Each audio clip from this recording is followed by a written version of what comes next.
You know what I find funny, everybody? Here I am enjoying this fig for the past, 10 or so chapters, loving every minute of it. And the people who say I don't do anything but complain and ask if I do anything but complain on this channel, nowhere to be found.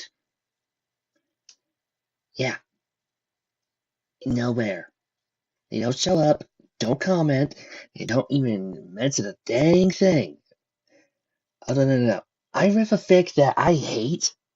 I hate everything. I do stories I love. Nothing. I don't know whether it's because they get bored with me enjoying my work, or if they suddenly realize that they were wrong and suddenly have to back away before they look like even more like idiots than they already are. I want to go with the latter. Chapter 9 of Follow the Equestria Brotherhood, Gods of the New World. Neil and Adam were sitting on a small pile of moldy hay in the entrance of the arena. It had stopped raining, and the crowd's cheering had seemed to have died down.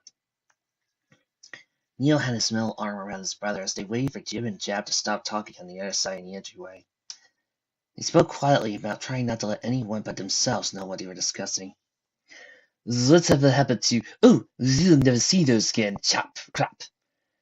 Jab was overloading with frustration. Listen, Jim, I knew what she said. The socials made it. I never suspected this would happen. Yet it did. So now what are you going to do?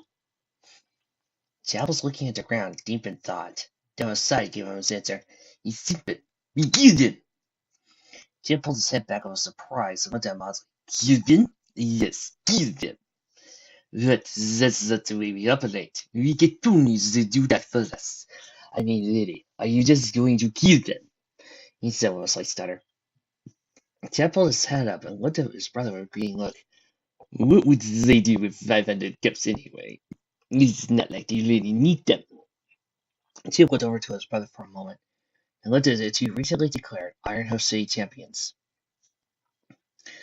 How do you plan to do it? Jab opened his checked coat for his brother. Inside was a small revolver holstered nicely under his overcoat. It will be fast, painless, and simple. After all, ponies die in this district every day. That is a rather clean way of doing it.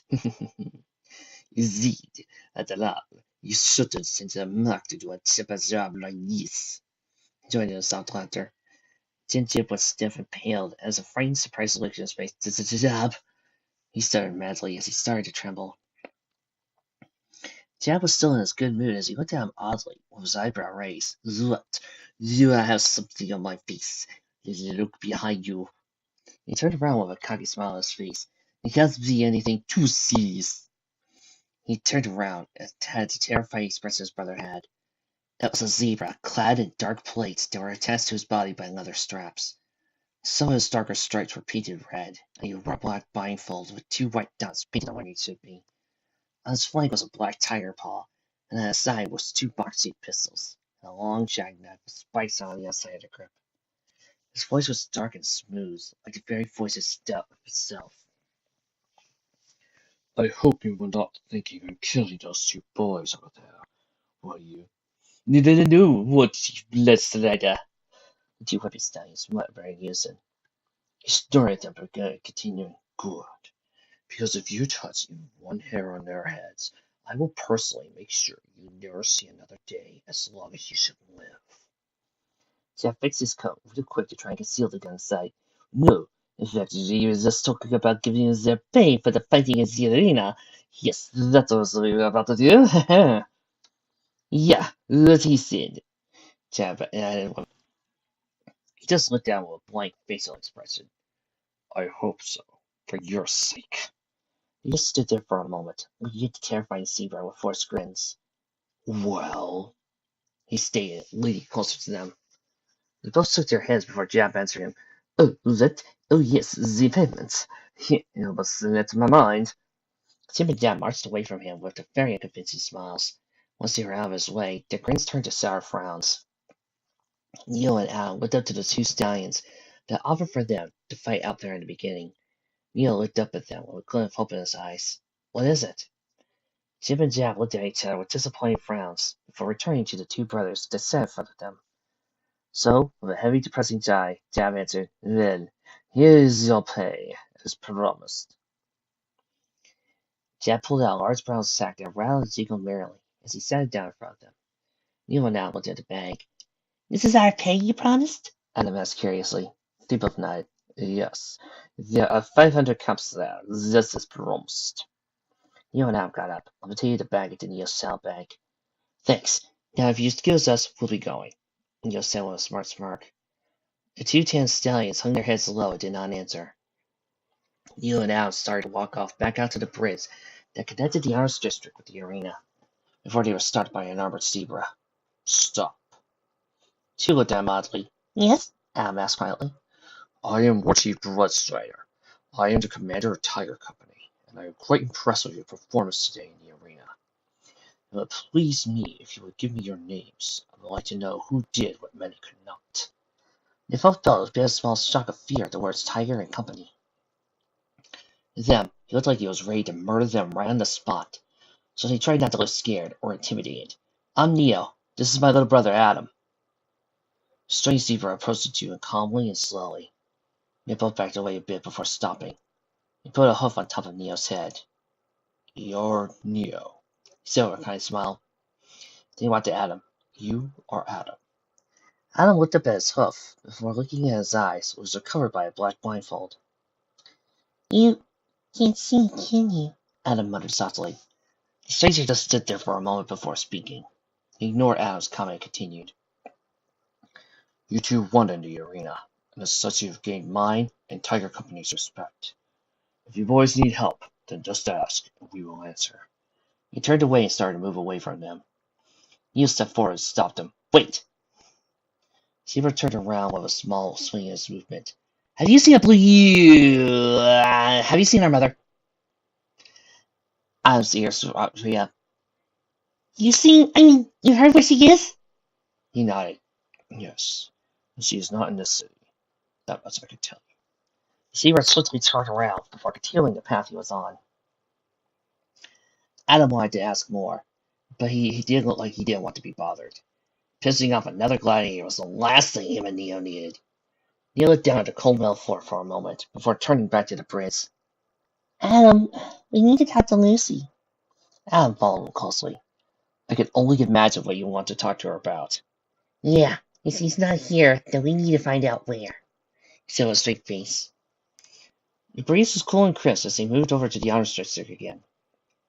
They were halfway to the middle of the circular training area before Chip and Jab found them. Across from them, they heard a loud voice yell, "Halt!" He heard softly to the 5 green armored ponies with gas masks attached to their helmets.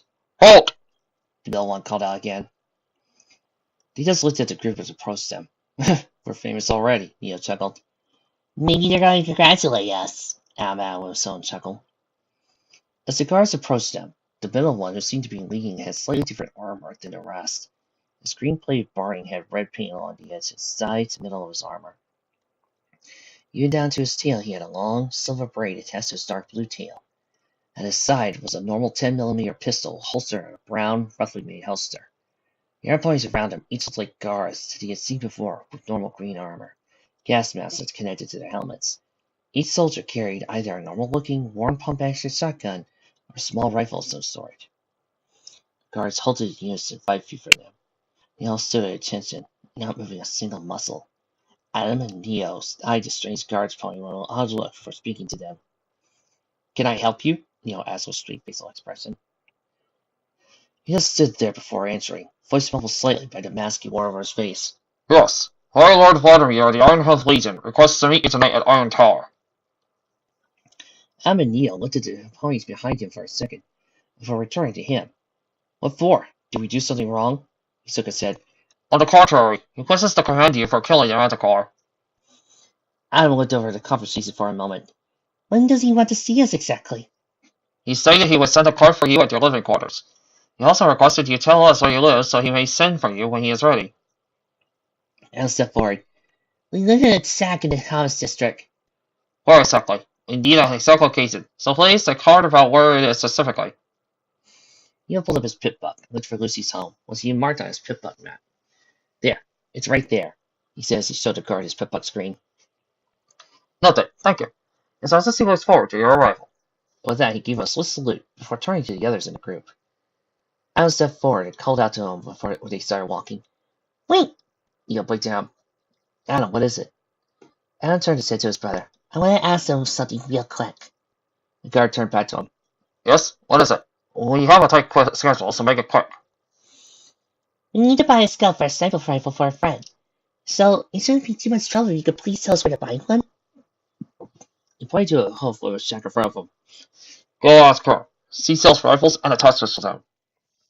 Thanks, Adam said a little late as they marched off. Neil started to feel like a small hit of anger hit him as he walked away. As he watched them, it reminded him of the guards that had killed the criminals on their first day in the city. Brother, what's the problem? Adam asked as he turned to Sack, the guard mentioned. Those guards are like the ones that executed those ponies when we were on our way to get to the talisman. Adam put a hoof on his shoulder and gave a reassuring smile. I know you didn't like what you were doing, and even I can't get some of those memories out of my head. Right now, you need to focus on moving ahead, because that's all that really matters right now. Neil couldn't hold back his own smile. He always have a positive outlook on things, but he does too. Thanks, Adam. Adam chuckled. What would he do without me? He asked his brother playfully. Hey, let's race to the shack with Lucy's scope. First one there's the winner. You're on. Neil raised himself next to Adam as he counted down.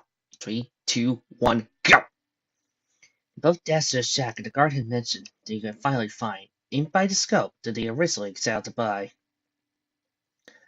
Lucy was staring at her terminal screen with her hose up to her mouth, as she glared to the empty screen with deep thought. Allie was lazily laying on her bunk and staring at the ceiling. It had been hours since Lucy had sent Adam or Neil off, and it had been getting darker by the hour. Allie rolled over her bunk and looked down at Lucy from one of the higher bunks. Lucy? Lucy blinked and turned to her around to answer her. Yeah, what do you want? She said with an upset tone. Do you think we should go looking for them or something? I mean, they haven't come back yet, and I'm kind of getting worried about them. She paused for a moment. Don't know where they could be, or what happened to them. Her mood and tone was not different from her average, cocky, smart, or negative attitude. Instead, it sounded more worried, and sad than normally. Then they heard a knock on the door. Allie hopped down from her bunk, hoping that Neil and Al were at the door. You think it's them? Lucy expressed and turned normal again. It better be. Allie opened the door and saw Adam and Neil standing on the other side with sheepish smiles. Neil rubbed the back of his neck nervously. Hope we aren't interrupting something, but we thought we should stop it by and see how you were doing. Allie's face was already beaming with joy as he tackled Neil with a big hug. He put one of his own hose around her, returning the kind gesture. As Allie hugged him, she noticed the blood-stained bandages on his leg. Where did you get that? She asked, looking at Bear. Adam walked inside and answered her. It's a long story. Lucy waved her hoof for him to come in. Yeah, you sorry bums. Get in here. Allie followed Neil into the shack before closing the door behind him. Where the hell have you been anyway? Lucy barked at him in her chair. Neil gave her a threatening stare before getting his saddlebags on the ground. Adam, you tell Lucy why we took so long to get to her stupid scope. He'll take the scope out of his bag and toss it at her. Lucy caught at both her hooves and sat down on the keyboard of the terminal. Yeah, Adam, tell me why it took you so long. Adam sat down in his bunk, a hint of anger glinting in his eyes. Before Adam began, he sat down in his old bunk. As he hopped up on the top, slow squeaks came from the old springs that supported the mattress it sat on. After you sent us to get off your scope for more parts of the city, it didn't take us long to find the arts district, and after we got there, we saw... He paused, trying not to let the memory of the murder bother you. Somebody died. It wasn't right. It wasn't like Raiders dying, it was more gruesome. He looked at the ground before speaking again. Then we got caught up in a crowd, when out of nowhere, these two ponies, Jib and Jab, is what their names are, I think, took us to the arena. Lucy's facial expression changed from straight to surprise. Wait, it went to the arena? Like the Slayer arena? Adam nodded at her. After we fought against this big monster, it caught by his leg and almost got me a few times. And it's Saturday when he started. I'm so scared. Brother and I managed to kill it by pure accident. It was just living one moment and then it wasn't. The crowd called us champions, and even the Emperor wanted to meet us. Alan tried to smile a bit as he finished the sentence. Lucy looked angry at him. You're both stupid. You don't want to meet him. He's just a monster. There's no difference between him and the raiders or slavers he protests against. Neil looked over at her with a pissed look. That's not all we found out. Allie leaned over to hear about. Yeah, what that might be, Lucy snickered at him. Our mom isn't here. Her eyes shot open, and her ears pricked up as she looked down, taken by surprise. But why did you lie to us? Al looked at her, was hanging low. We just want to know why you told us she was here. Allie almost looked surprised as Lucy was. Is this true, Lucy?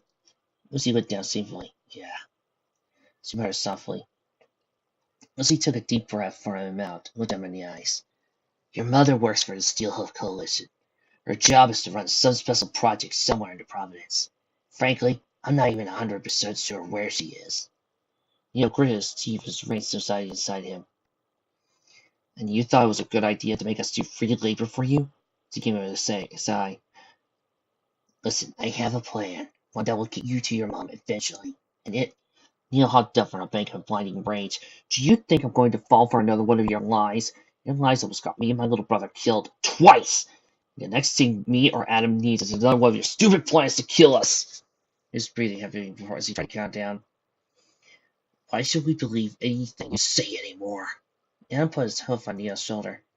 Brother, as much as I agree with you, I think we should give her one more chance. Please try and listen to what she has to say, please. Neil let out a relieving sigh. Fine. Lucy smiled. Thanks, Al. But just do one more thing for me, please. Neil looked at her oddly. It was then to hear the word please could be used properly from her. Just go to the roof and fix my transmission antenna.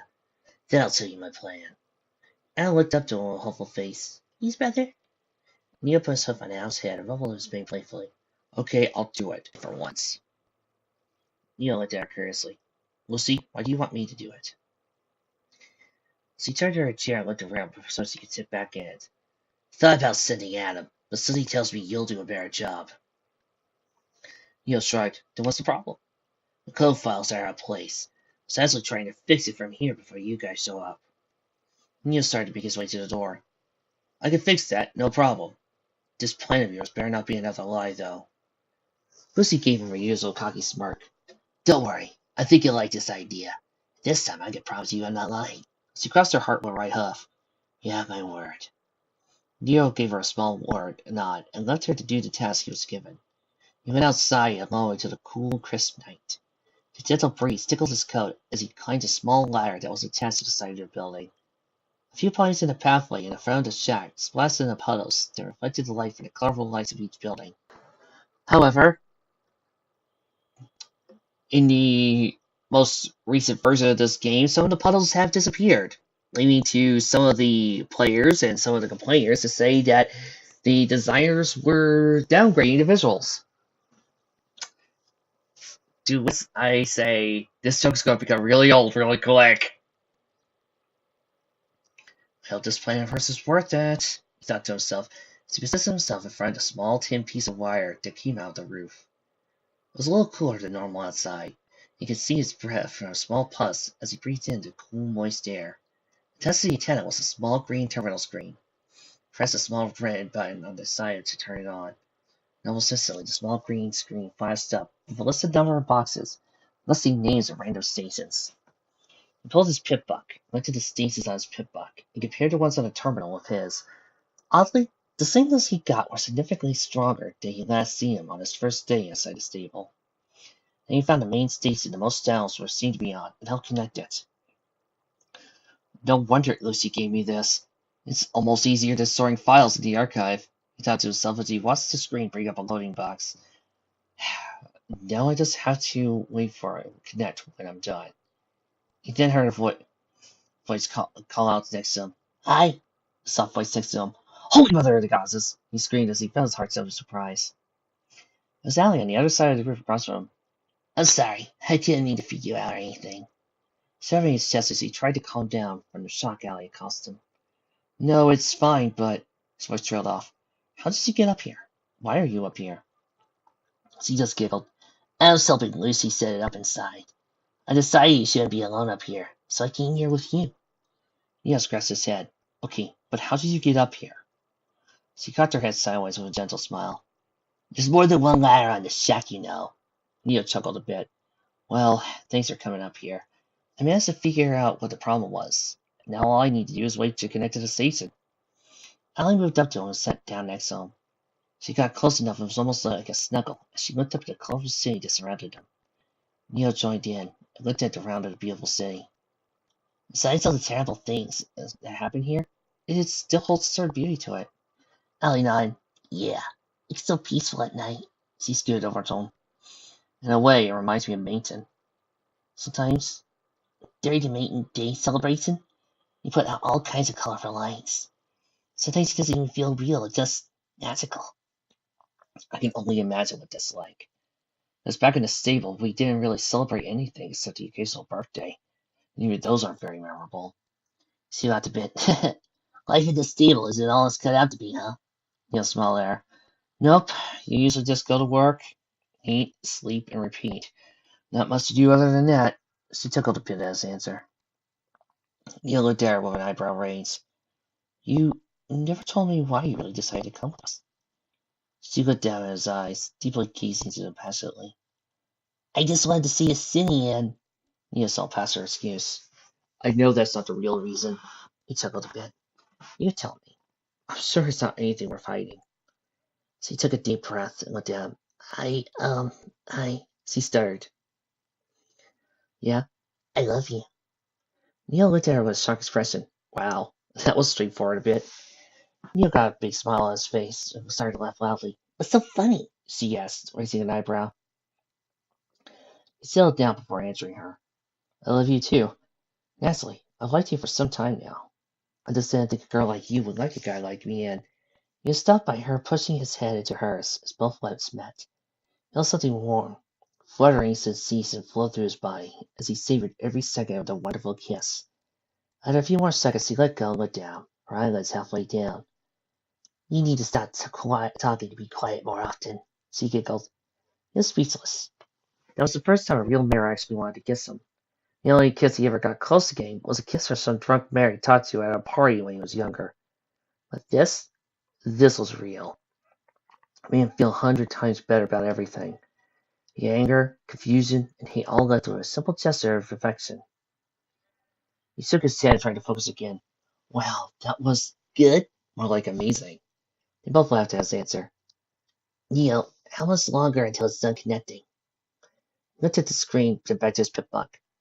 Not much longer. Only about a few minutes left at most. She looked down at Neil's pip-buck, and saw it was open to notes and messages. But what really caught her eye was several recordings on it. Neil? Yeah? Where did you get those recordings?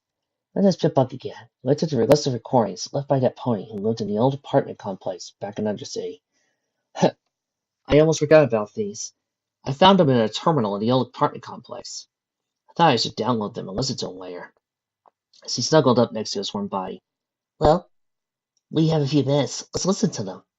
Neil chose the first one on the list and pressed play. It was a Mare's voice. She sounded younger. Like she was a little younger than Neil or Allie. Well, today was a big day for me. Swear, the longer Celestia helps, the better my pay gets. Sure, I had to work in that stupid old factory. But hell, if I'm making 200 bits a day, I'm not complaining. Though there is talk about Equestria hiring ponies from the province to come and fight with them in the war. I don't think I can fight in the war, let alone kill another pony. Let's pause for a moment. Oh, did I forget to mention this is my first audio log? My friend Waving's son said that an audio log helps relieve stress or something. Come to think of it, I do feel a little more confident now, Himmel. Maybe he was right after all. The recording ended, and Neil moved down to the next recording and pressed play. This time her voice was more sad and mournful this time. It's been a few weeks since my last log, and she stopped for a moment again before continuing. There was a battle at Sarahove Ridge today. First, I didn't want to think the zebras could come that far to Equestria. But there they are. Some pony named Big Macintosh or something took a bullet for her, for the princess. The war seems to get worse every week it goes on. If Equestria decides that we could fight, I can't imagine what would happen. I'll try to get another audio log set up soon. Hopefully. Recording ended again. Neil looked back at the terminal screen to check on the progress of the connection. And on the screen, the little green bar indicating the percentage at which the connection was loaded said 70%, 6%. Game counting. We still got some time left. Let's listen to the last two recordings. He pulled his pip up again. The voice was extremely different from the last time. Instead of sad and depressing tone, it was almost as if he was about to cry. As he spoke, her words were muffled by the sound of her crying. I don't even know where to start. So much has happened so fast. Okay, calm yourself, Tuesday. You need to get a hold of your... My name is Tuesday. I'm a technician in the Iron Hoof Weapons Foundry. It has been several years since the province offered to take financial aid from Equestria. She stopped for a moment. In the background, it sounded like she was losing it. The troops. They're saying the mega spells will affect us if they're dropped into Equestria. They're just lying to keep us from panicking. Maybe I can get to stable 142. Maybe it hasn't closed yet. She stopped at the sound of chants and explosions in the background. Damn it. The protesters are outside. The streets are filled with them. My friends think that these riots will protect us. They're just being stupid. Going to Equestria stopped keeping it down. The loud rain drawn out front of me heard. Oh no. Oh dear Celestia, no. This can't be happening. First the sky, now a mega spell. She started to cry, without hacking cause as he spoke. Before she started again, the sounds of gunshot panic could be heard. Fuck. This fucking great. My name is Tuesday. This is my final audio log. I should have listened, but I was stupid. I didn't want to leave. I just want... All explosion, then a short sound of static followed. Neil was speechless. What he just heard was terrible. Simply terrible.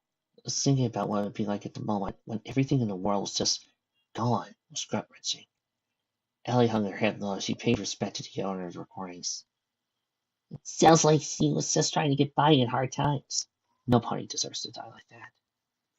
Neil looked at the last recording on his pip-book. The date seemed more recent. In fact, it was recorded only a few days ago. Should we listen to it? After hearing that? Allie nodded to him. So pressed the play button, and the message started. This time it was not the mayor from the other recordings, but rather a more familiar voice. I don't have much time, so I'll make this quick. I just got away from Fort Ghouls, and damn those things can run. I want to find the idiot who sets up these damn tripwires are crap and kill the stupid fuck. Anyway, my name is Cloudy. I run one of the entrance gates to the ground level of the city. If you find my body, don't take my stuff. I'm leaving this as a message, so in case I die doing this fucking errand, somebody can tell others that I try. Swear, why I held the Columbus is beyond me. But they want this talisman and they're paying good money for it. They said something about this unicorn from a stable, wanting it in the town of Arcana or something. Neil perked up at the statement. Mom? He said as he paused for a moment. You know what? Fuck this. I'll just get somebody to do it for me. I don't have to do this. I'll just post this as a job or something on the workboard later or something. Recording ending.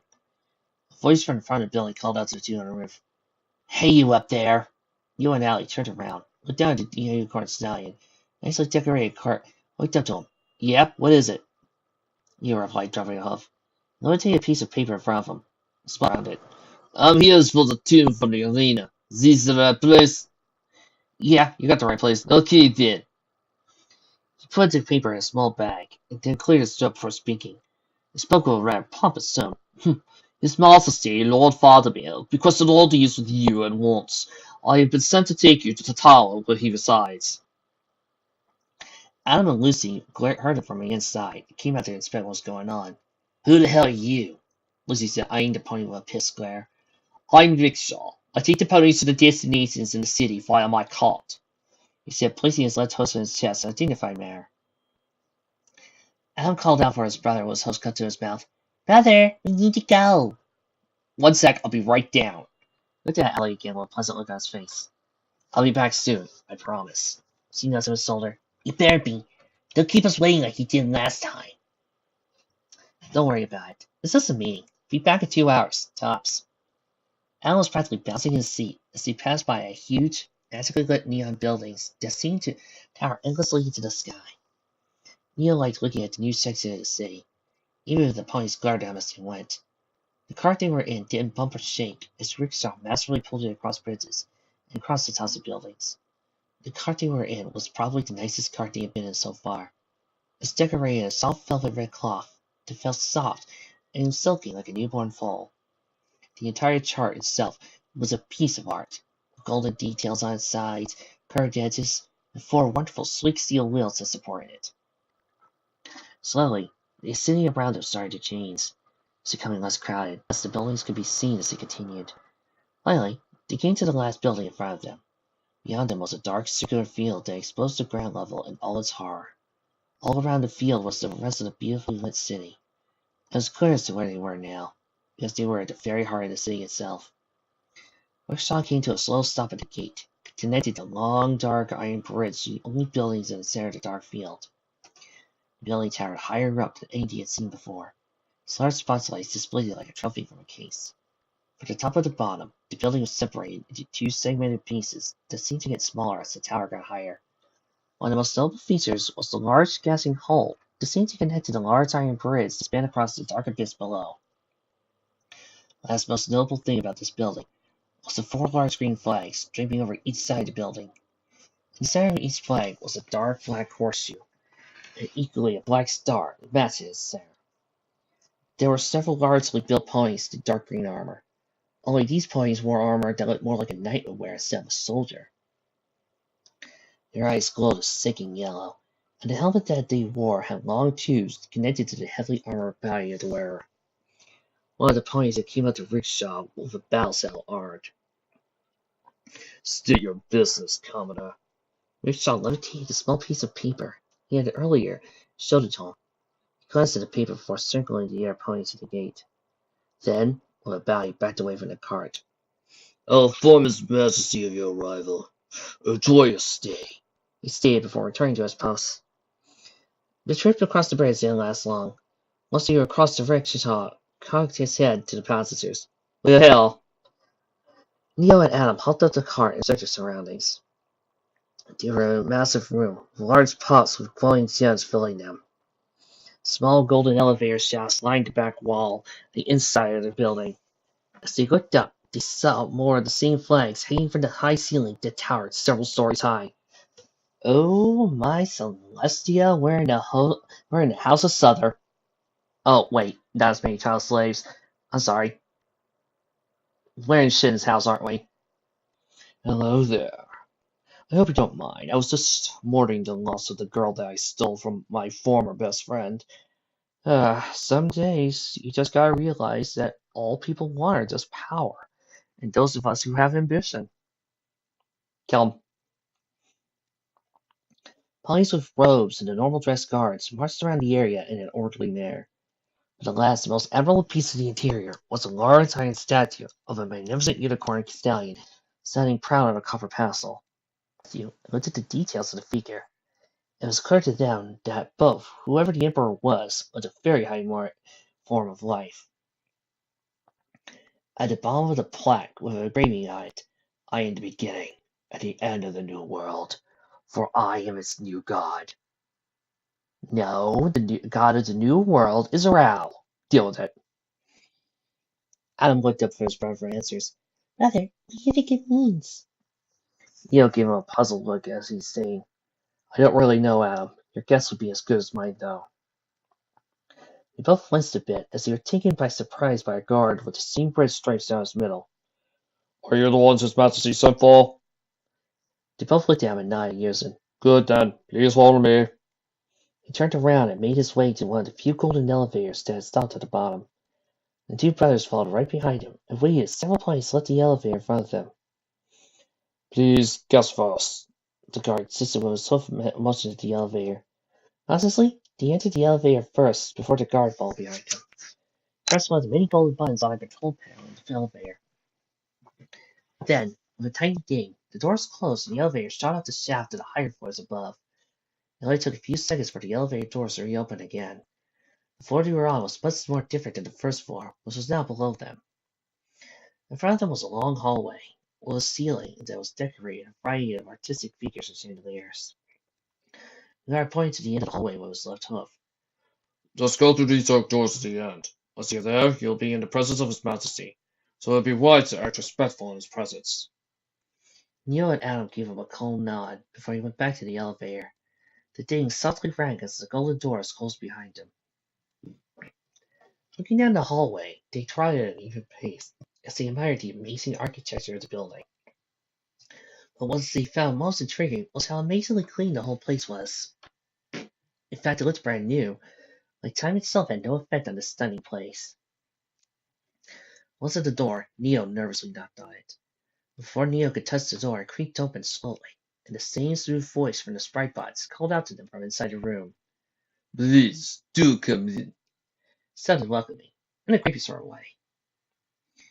Neo danced the door fully open with a snout, and they both walked into the dark room. Inside was a large fireplace with a hellish-like fire burning inside it, and a golden mantle surrounding the top. There was a small purple couch and a blood-red chair that was turned to the large window that overlooked the city. Please sit. Make yourselves at home.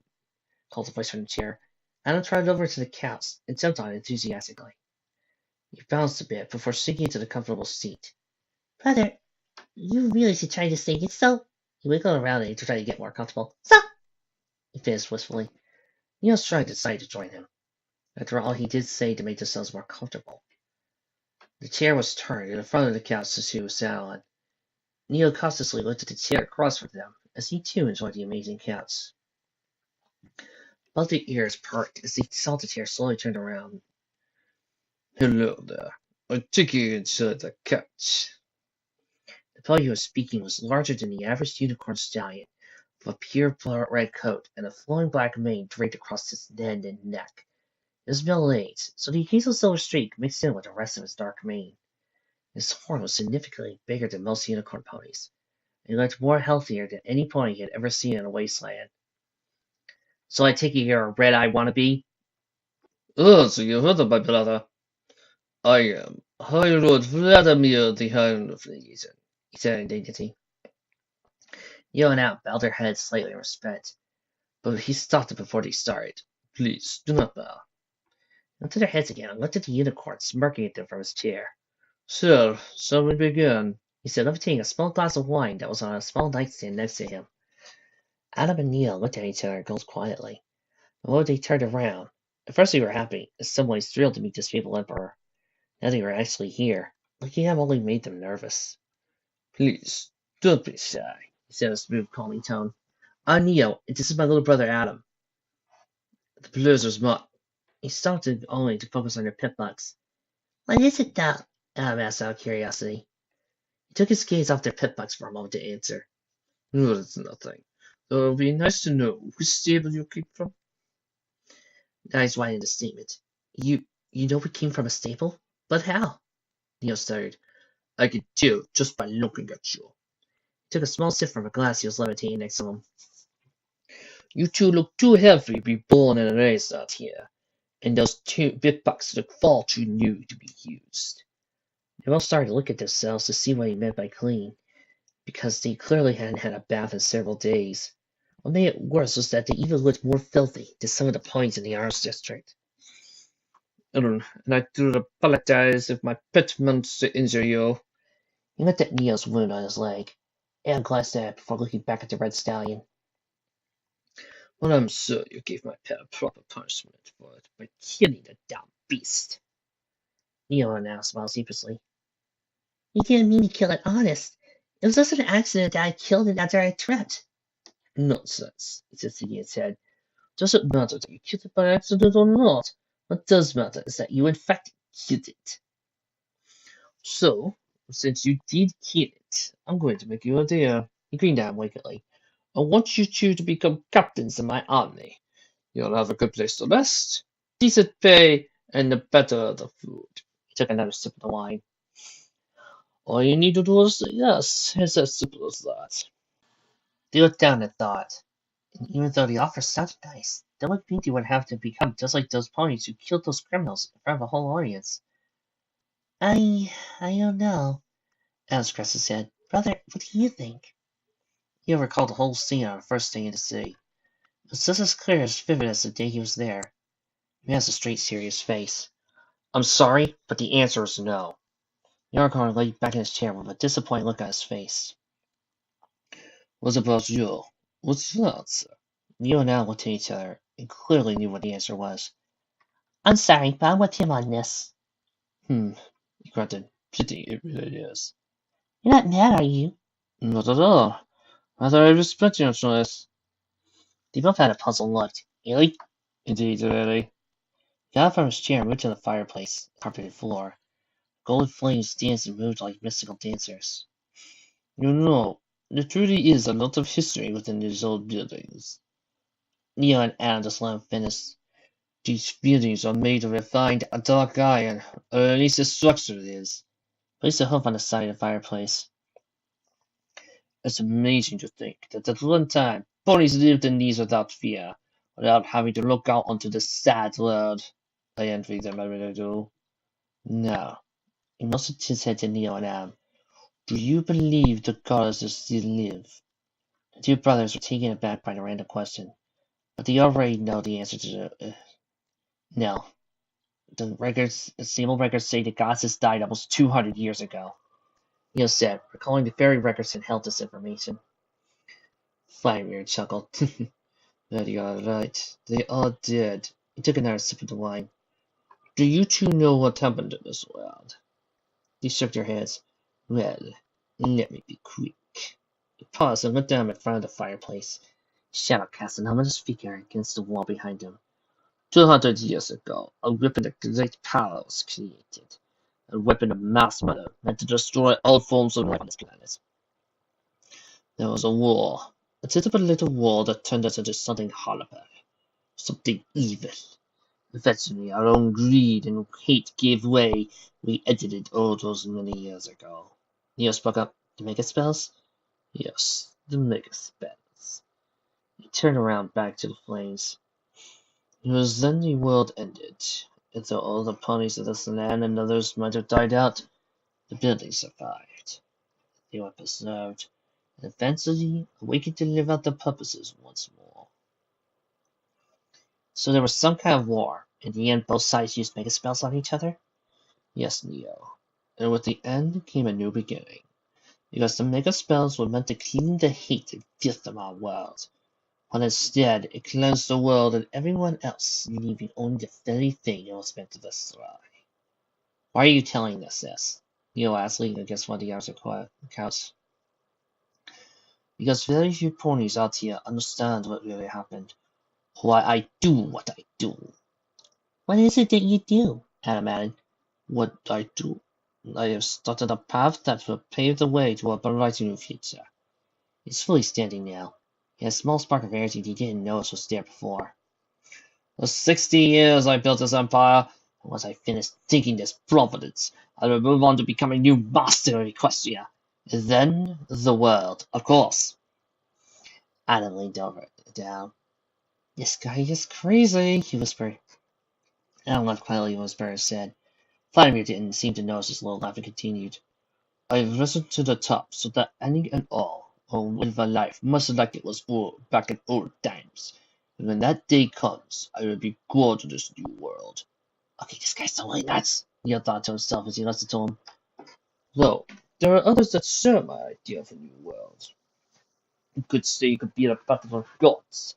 After all, it is an open world that's ready to be fixed.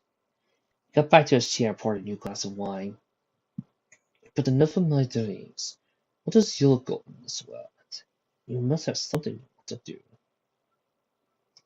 They gave him a weird look, as they debated whether it was a good idea to tell him what they were looking for. We're out, Adam muttered his breath. Speak up. I want back, said with a dark smile. We're looking for our mother. His grin faded. Oh, well then I wish you luck on finding her. But might I ask who she is? Adam suddenly felt very happy. He was being asked questions about their mother. She's a unicorn with a lab coat and the warmest smile you ever see. She makes amazing cookies, and she's the smartest pony I know, and... Please. Vladimir said in one whole phrase. It was clear he was slightly irritated by Adam's perky response. I just asked who she was, not what she does. He had decided to take over the conversation. She's a unicorn who used to work for our stable. She left, so now we're looking for her. Interesting. Then a phosphorescent beam from the chair came from his sitting on. Sir, he's here. What do you want us to do? Vladimir pressed a small button on the arm of his chair and answered, Shove him up. Tell him I'll be with him in a few minutes. Yes, sir. Vladimir looked at him and was toast together. I am so very sorry. I truly am. There's some business I need to take care of. Maybe we can meet again sometime and continue our conversation. Neo nodded out. Yeah, it was nice, Neo said silently.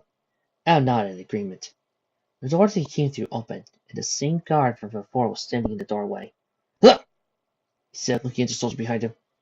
Captain, please escort them back to their home. The soldier gave a swift salute. Neo and Al went over to the door. But one last thing before you go, he said, stopping them. My officer stands if you ever change their minds.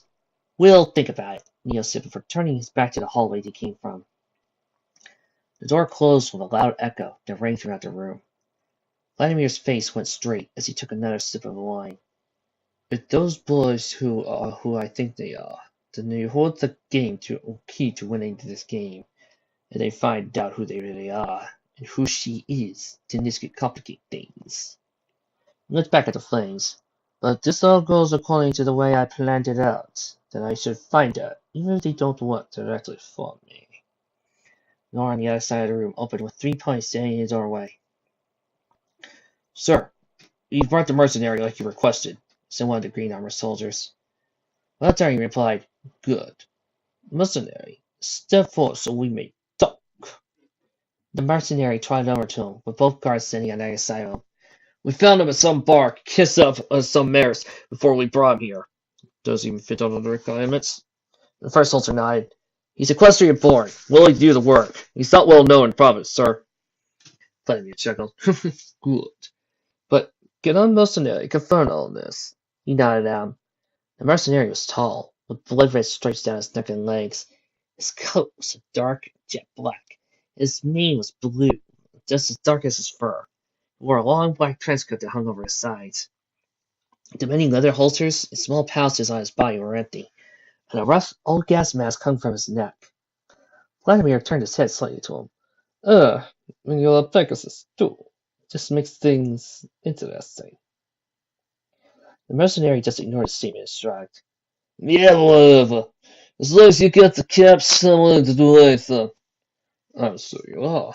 He turned to look back at the flames. You know what your task is, correct? He shook his head. Then let me tell you. Your task is to find and follow those 2 boys. I'm sure you saw them on the way over here, correct? He nodded slowly. Vladimir spoke again. Only this time, his voice had a fair amount of anger in his words. Good. I want you to stay out of sight, and make sure they don't die as they look for their mother. They hold the key to winning this game with the coalition. And once they find her, I can finally take back what they stole from me. Seems simple enough. What's the pay again? Vladimir looked down at the wine in his glass. You'll receive a total of 250 caps for every 2 weeks that you deliver an acceptable or otherwise useful amount of information back to us. You may receive your payment at any Legion outpost or facility as long as you confirm their findings with us. So follow those 2, tell you where they're going and what they're doing, not get paid lots of caps. Red Unicorn smirked. I'm glad to hear his work. The Pegasus ignored him and continued to listen. If you should fail at bringing us valid information, well, let's just say you won't be a very happy pony after I'm done with you. Vladimir set his almost finished wine down on the floor next to him. We'll give you all the equipment you need. The charts, of course. You may have access to all our armories throughout the province. So I do ask you don't take too many of my weapons. The mercenary growled as the 2 guards next to him flinched a bit as he spoke. Don't worry, once your stupid guards give me back my gear, that's all I need. Good. Then are you ready to sign a contract? He nodded. Very well, then. Vladimir turned his head and pointed his horn to his chair. Then out of nowhere, a quill and scroll came floating over him. But before you sign, I want to know your name. Spoken by the name's owner. Pegasus started to sign the document. The name's Skyward Thing. Count the task, he said before getting to signing the document. Vladimir chuckled as he took both scroll and quill. Very good. I expect only the best from you. After all, you're under a contract. Footnote. Level up. New perk. Spirited. You've got spirit. You gain +1 to strength and 1 perception with luck with every level. Would you like to level up Adam as well? Level up. New perk. A little elbow grease. Hacking terminals is now 15% easier. You also gain 2 in prepare and improve science with every level.